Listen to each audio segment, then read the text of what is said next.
Hey guys, this is Mr. Coletta here. So, for our first lesson, we took you through some exercises, some circuit training, some things like that.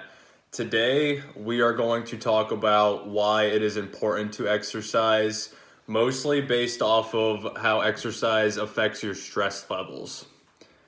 So, before we get started, just a little questionnaire for everybody. Think just amongst yourselves, how many of you exercise at least 2 to 3 times per week? Next one, how do you feel during after you exercise? Third question, why do you exercise? And last but not least, do you enjoy exercising? Now, for myself, how many of you exercise at least 2 to 3 times per week? I do.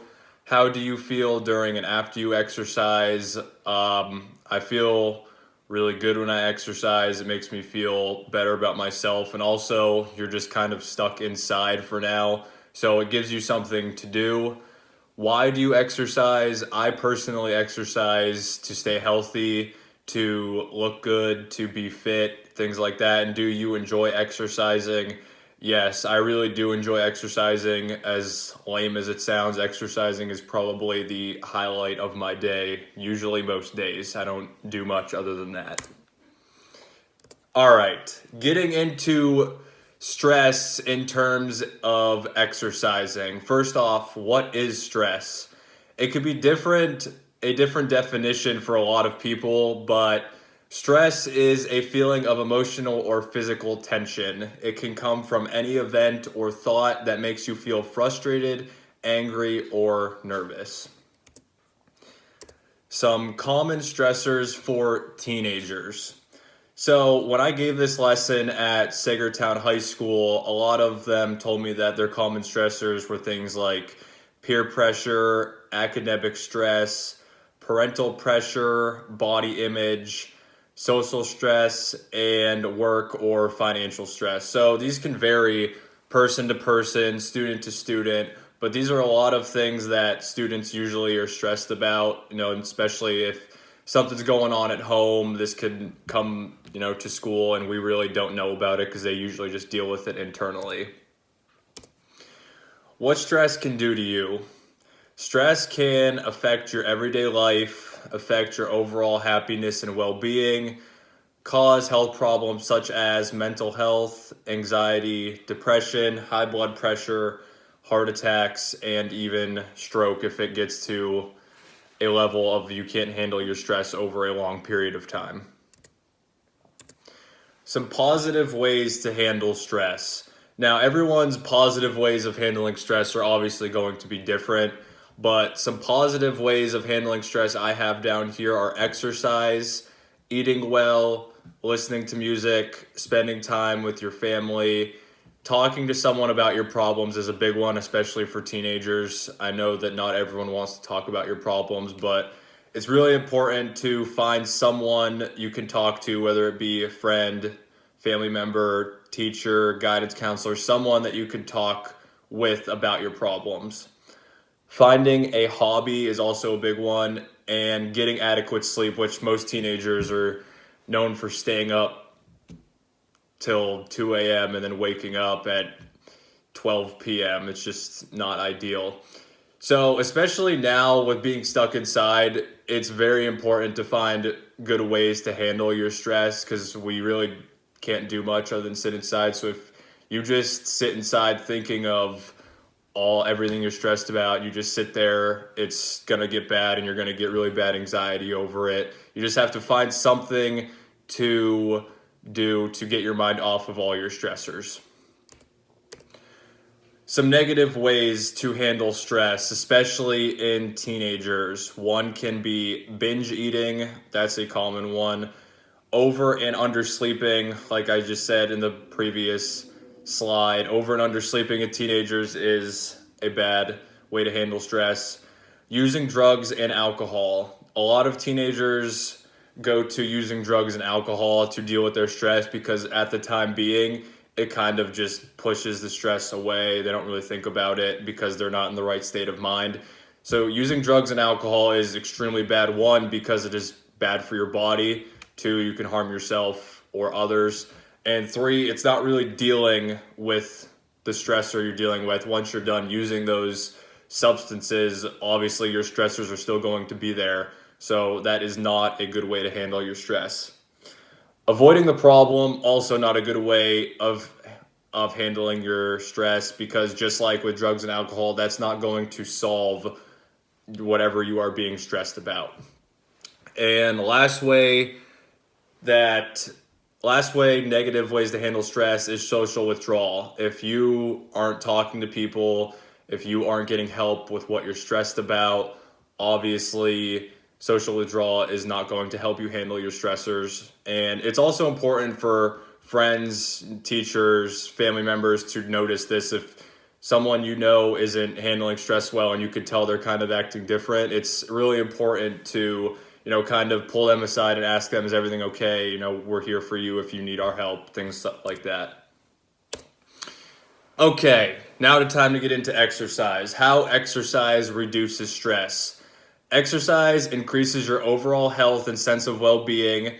Like I said, why I exercise, it obviously keeps me healthy, it keeps me happy, it keeps me active.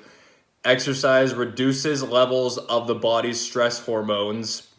It increases positive body image, and it shifts focus away from your stressors. Now, in the last slide with negative ways to handle stress, we talked about how alcohol, drugs, and things like that shift your attention away from stressors. Obviously, exercising is a positive way to shift your focus away from that, because it kind of gets your focus off of stress while still doing something good for your body. And exercise also improves your ability to sleep. Obviously, if you have a really, really hard workout, you're going to be exhausted after, and you're just gonna want to go to bed.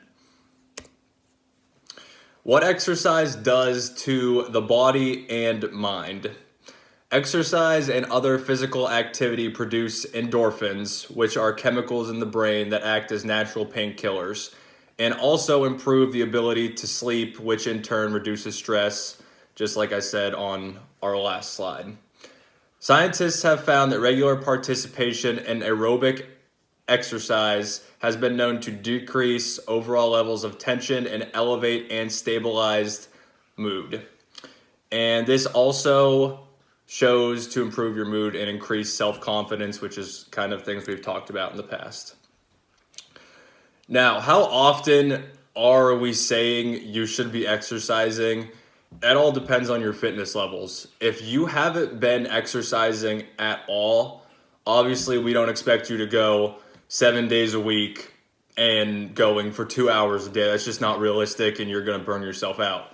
So it really all depends on what your current fitness levels are. If you haven't been exercising 2 to 3 times a week, 30 to 40 minutes is perfectly fine for now.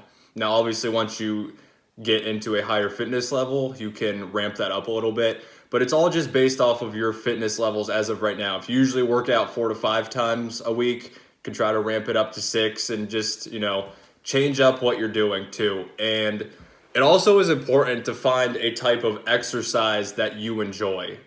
For me personally, I like weight training. If I had to go and run miles every day, I would probably hate my life. So it's important to find a specific exercise group that you enjoy. It could be swimming, it could be weight training, it can be yoga, Pilates, just anything. Anything in terms of, as long as you are up and active, that will help you deal with stress. Now, since we're inside, it's kind of hard to get the right amount of exercise, but it's getting nicer outside. So if you could take a walk, go for a run, do anything outside, that would be extremely beneficial to you. And it's also important to know what types of exercise you are doing. So, for example, if you are trying to lose weight and you want to lose body fat, things like that, you obviously want to keep your rest periods pretty short, like 15, 20, 30-ish seconds, and you want to keep your reps or whatever intervals you are doing higher. So if I want to lose weight and I'm running, I want to be running for sprinting for 2-3 minutes for my fitness level and then resting about 10 to 20, 30 seconds and then going right again. So keep your rest period short if you are trying to lose weight and body fat. If you are trying to gain muscle mass, if you are trying to bulk up a little bit, you are going to keep your rest periods longer. So if I'm doing a bunch of push-ups and right when I'm done, I feel like I can't do anymore, I'm obviously going to take a longer rest period, let my muscles recover, and then go again. So with all that being said, that's what we're going to talk about today. We talked about stress. We talked about different exercises we could do, different exercising groups we could participate in. During these boring times of staying inside, it's just important to stay active, keep your stress levels down, and stay healthy. Thank you guys for listening, and have a great day.